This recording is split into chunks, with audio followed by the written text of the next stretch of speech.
Hi friends, எல்லாருக்கும் வணக்கம். இந்த வருஷம் 2024 இன்னையோட லாஸ்ட். இந்த வருஷம் இந்த நாள் போறத பார்த்தா எனக்கு மனசு ரொம்ப கஷ்டமா இருக்கு. ஏன்னா இந்த 24ல எனக்கு நல்லதும் நடந்திருக்கு, கெட்டதும் நடந்திருக்குது. நான் கெட்டதை பத்தி பேச போது நல்லதா தான் பேச போறேன். இந்த வருஷம் மட்டும்தாங்க எனக்கு சந்தோஷமான நாள் எனக்கு. ஏன்னா நான் ரொம்ப கஷ்டப்பட்டு இருக்கேன், அதெல்லாம் சொல்ல விரும்பல. எங்க வீட்டுக்காரர் இந்த வருஷத்துல இந்த 2024ல எங்க வீட்டுக்காரர் எனக்கு திருந்தி என்கிட்ட இருக்கிறாங்கன்னா அவங்க குடிப்பாரு. இப்ப குடிக்கிறது இல்லை, அதனால ரொம்ப மாறிட்டாரு. இந்த வருஷத்துல எனக்கு நடந்த சந்தோஷமான விஷயம் இதுதாங்க. அதாவது இவங்க சொல்லியிருந்தாங்க எங்கள் வீட்டில் இருக்கிறவங்க கெட்ட விஷயம் நல்ல விஷயம்னு. என்னவா இருக்கும் வீட்டில், எல்லா வீட்லேயும் இருக்கிறது தான். எல்லாரும் பற்றி நான் பொதுவாக சொல்ல வரல. ஒரு சில வீட்டில், அதாவது எங்கள் வீடு அந்த மாதிரி தான் இருந்தது. நான் ஃபுல் ட்ரிங்க் பண்ணுவேன். அதாவது வீட்டுக்கு தேவையானதெல்லாம் பார்க்க மாட்டேன், சும்மா போட்டு அடிப்பேன். அவங்க அப்பப்போ அவங்க அம்மா வீட்டுக்கும் போயிடுவாங்க, நானும் போய் கோச்சிட்டு போனால் கூப்பிட்டு வருவேன். இதெல்லாம் எனக்கு அசிங்கமாகவே தெரியல. அப்போ என்னன்னா அந்த மது போதையிலே இருந்துட்டேன். அது ஒரு போதை.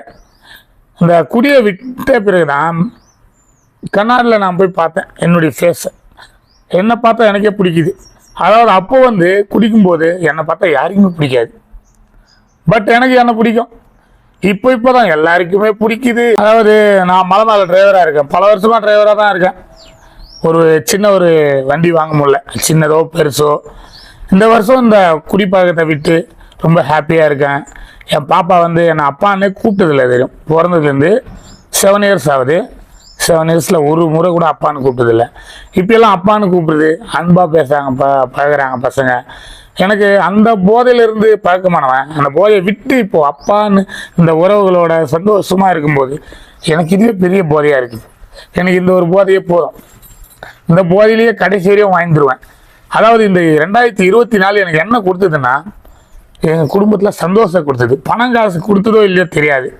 எங்கள் வீட்டில் பணம் பற்றாக்குறை வந்திருக்கலாம், சந்தோஷ பற்றாக்குறை ரொம்பவே இருந்தது. எங்கள் வீட்டில் எல்லாருக்குமே பிடிக்கும். எங்கள் மாமியார் வீட்டில் எல்லோரும் மதிக்கிறாங்க.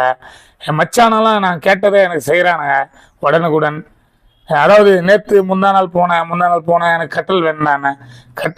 நான் கேட்டது கட்டல் மட்டும்தான். ஏன்னா கல்யாணத்துக்கு கொடுக்கல, அதை இப்போ கேட்டோம். குடித்து 10 முறை கேட்டிருப்பேன், எடுத்துடல. குடிக்காதப்போ நான் கட்டல் மட்டும் தான் கேட்டேன். எனக்கு பெட்டு தலைகாணி எல்லாமே வாங்கி கொடுத்துட்டாங்க. ஏன்னா 1 கேட்டால் 10 செய்கிறாங்கன்னா நம்ம இருக்கிற நடவடிக்கை. எனக்கு என்னையே பிடிக்குதுன்னா மற்றவங்களுக்கே என்ன ரொம்ப பிடிச்சிருக்கு. இந்த 2024 என்னை மாட்டுச்சு. 2025 பிறக்க போகிற 2025 என்னுடைய லைஃப்பில் ஒரு சின்ன வண்டியோ பெரிய வண்டியோ வாங்குற மாதிரி ஒரு நல்லா மைண்ட் செட்டில் இருக்குது. கடவுள் எங்களுக்கு ஆசீர்வாதம் கொடுத்தா நல்லாயிருக்கும். ஃப்ரெண்ட்ஸ், கல்யாணம் ஆகிட்டு நான் கஷ்டப்பட்ட நாளெல்லாம் எனக்கு சப்போர்ட்டாக இருந்தது எங்கள் அம்மாங்க வீடு, எங்கள் தம்பியாங்க தான். அப்படியும் பக்கத்துல எங்க மாமா இருக்கிறாரு, எங்க அக்கா எங்க மாமா பக்கத்துல இருந்து என்னை பாத்துக்கினாங்க.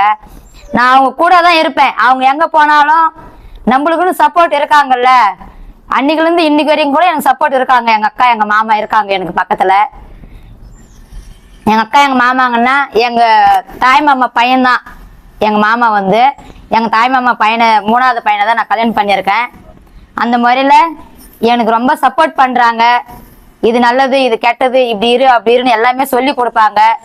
இருந்தாலும் நான் அவங்க பக்கத்துல நான் இருக்குது எனக்கு ரொம்ப சந்தோஷமா இருக்கு.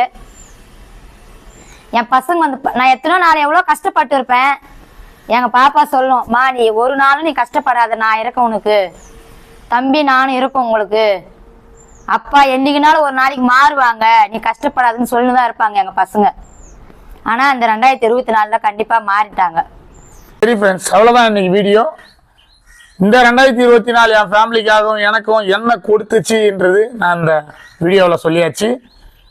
அதே மாதிரி உங்களுக்கும் இந்த 2024 போக போகுது, 2024 வரப்போகுது.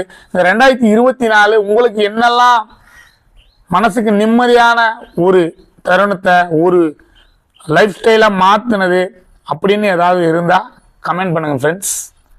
எல்லாருக்கும் இனிய புத்தாண்டு நல்வாழ்த்துக்கள்.